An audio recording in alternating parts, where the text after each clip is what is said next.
पाकिस्तान खुद को परमाणु शक्ति बताता है। 1998 के परमाणु परीक्षणों के बाद से वो शाहीन गौरी जैसी मिसाइलों को परेड करता फिरता है। लेकिन सवाल ये है, जिस मुल्क के पास अपने पुराने F-16 फाइटर जेट की मरम्मत के पैसे नहीं है, साला भीख मांग के मरम्मत करा रहे हैं, जो राफेल या सुकोई 35 जैसे आधुनिक जेट्स का सपना भी नहीं देख सकता। भिकारिस्तान वो परमाणु हथियार कैसे बना लेगा भाई, कैसे संभाल लेगा? बना लिया चलो, लेकिन उसको सुरक्षित कैसे रख पाएगा? जवाब इस्लामाबाद में नहीं बल्कि वाशिंगटन डीसी में मिलेगा, और शायद कुछ दूसरी वैश्विक राजधानियों में। पाकिस्तान की अर्थव्यवस्था आईसीयू में है दोस्तों। उसका जीडीपी मुश्किल से $340 बिलियन है, जबकि भारत का $3.9 ट्रिलियन है। 9.3 ट्रिलियन। पाकिस्तान का $130 बिलियन से ज्यादा का विदेशी कर्ज है, जिसमें चीन, आईएमएफ और सऊदी अरब उसके सबसे बड़े साहूकार हैं। ये वो मुल्क है जो ईंधन, खाना और बिजली के लिए तरस रहा है, भीख मांग रहा है कटोरा लेके। फिर भी हमें यकीन दिलाया जाता है कि उसने खरोंच से परमाणु कार्यक्रम बना लिया। अरे भाई, ये कैसा जादू है? हकीकत है, पाकिस्तान का परमाणु कार्यक्रम हमेशा से विदेशी हाथों की कठपुतली रहा है। 1970 और 80 के दशक में वापस चलते हैं दोस्तों। पाकिस्तान की परमाणु महत्वाकांक्षा का कोई रहस्य नहीं था। घास खाएंगे लेकिन परमाणु बम बनाएंगे। लेकिन घास खाने से यूरेनियम संवर्धन के लिए सेंट्रीफ्यूज या मिसाइल टेक्नोलॉजी नहीं खरीदी जा सकती है दोस्त। यहाँ आते हैं डॉक्टर AQ खान, जिन्होंने पाकिस्तान के बम का जनक कहा जाता है।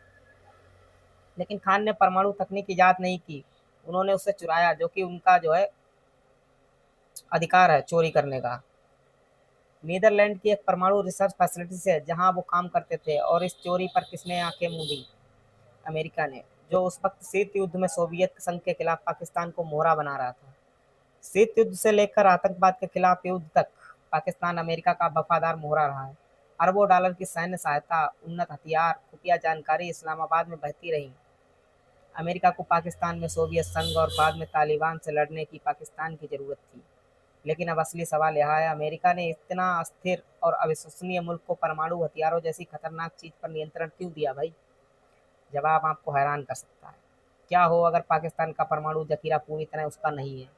क्या हो अगर अमेरिका या शायद दूसरी शक्तियां इसके पीछे छिपी हैं?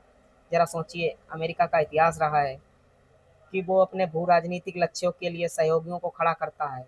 शीत युद्ध के दौरान पाकिस्तान भारत और चीन के खिलाफ एक बफर था।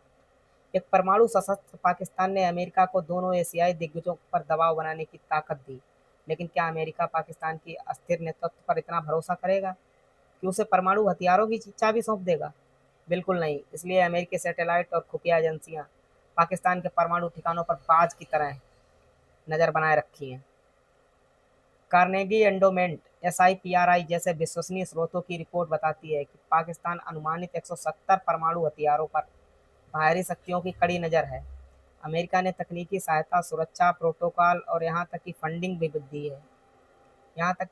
दी है ताकि पाकिस्तान के परमाणु हथियार सुरक्षित रहें।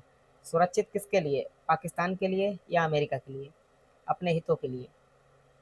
अगर पाकिस्तान का परमाणु जखीरा वाकई स्वतंत्र होता, तो वो इन हथियारों को पहुंचाने के लिए अमेरिका से मिले F-16 जेट पर क्यों निर्भर होता? ये तो वही बात हुई कि घर तो आपका है लेकिन चाबी किसी और के पास। अब बात करते हैं हाल के भारत पाकिस्तान के तनाव की। भारत की सटीक मिसाइल स्ट्राइक ने पाकिस्तान की सैन्य कमजोरियों को बेनकाब। भारत ने बता दिया है कि भिकारिस्तान कितनी औकात में है। हवाई अड्डे, सैन्य चौकियां और यहाँ तक कि रणनीतिक ठिकाने भी सर्जिकल सटीकता के साथ निशाना बनाए गए। लेकिन अफवाहें यह हैं कि भारत का एक हमला किसी परमाणु सुविधा के खतरनाक रूप से करीब हुआ है, जिससे रेडिएशन रिसाव का डर पैदा हो गया। क्या सच है? हमारे पास ठोस सबूत नहीं है, लेकिन अमेरिका का तुरंत हस्तक्षेप करके युद्ध विराम करवाना बहुत कुछ कहता है दोस्त। खुद डोनाल्ड ट्रंप ने कहा है कि इस टकराव में 25 से 30 मिलियन लोग मारे जाते हैं। लेकिन 25 से 30 मिलियन ये कोई साधारण युद्ध नहीं, एक परमाणु तबाही की आशंका थी। अगर पाकिस्तान के परमाणु ठिकाने वाकई सुरक्षित नहीं है, तो इतनी घबराहट क्यों? ट्रंप ने इतनी जल्दी में युद्ध विराम की घोषणा क्यों की? और भारत पाकिस्तान दोनों इतनी जल्दी राजी क्यों हो गए युद्ध विराम पर? इस पूरे मामले में पीएम मोदी की चुप्पी भी बहुत कुछ कहती है। अपने अधिकारियों को आगे रखकर मोदी ने साफ संदेश दिया, पाकिस्तान भारत के लिए कोई मायने नहीं रखता, कि बाल बराबर है पाकिस्तान की औकात भारत के सामने। भारत का फोकस वैश्विक मंच पर है, न कि एक असफल पड़ोसी पर।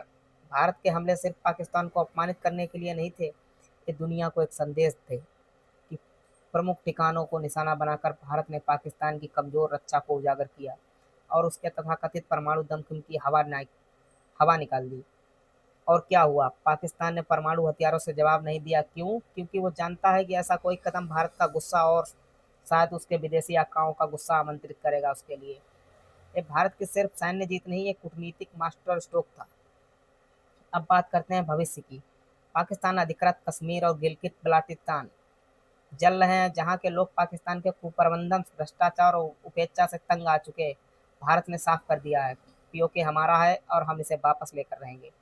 हाल का युद्ध विराम शायद उन वार्ताओं की शुरुआत हो जहां भारत पीओके पर ठोस कदम उठाए।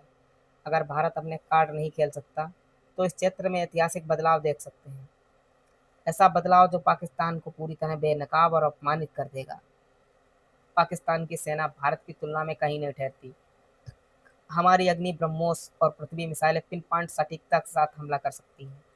हमारी वायुसेना, नौसेना और साइबर क्षमताएं पाकिस्तान के पुराने हथियारों को धूल चटा देंगी।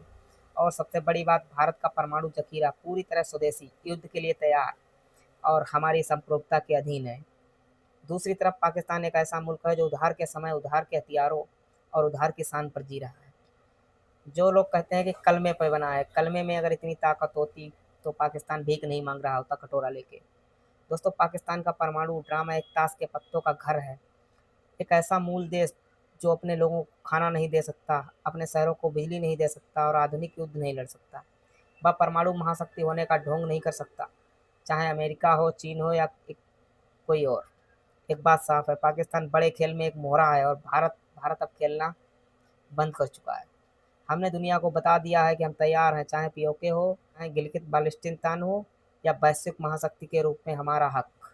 अगर आप मानते हैं कि पाकिस्तान की हकीकत को बेनकाब करना ज़रूरी है तो लाइक का बटन दबाइए, इस वीडियो को शेयर कीजिए और चैनल को सब्सक्राइब करें। कमेंट में अपनी राय बताएं।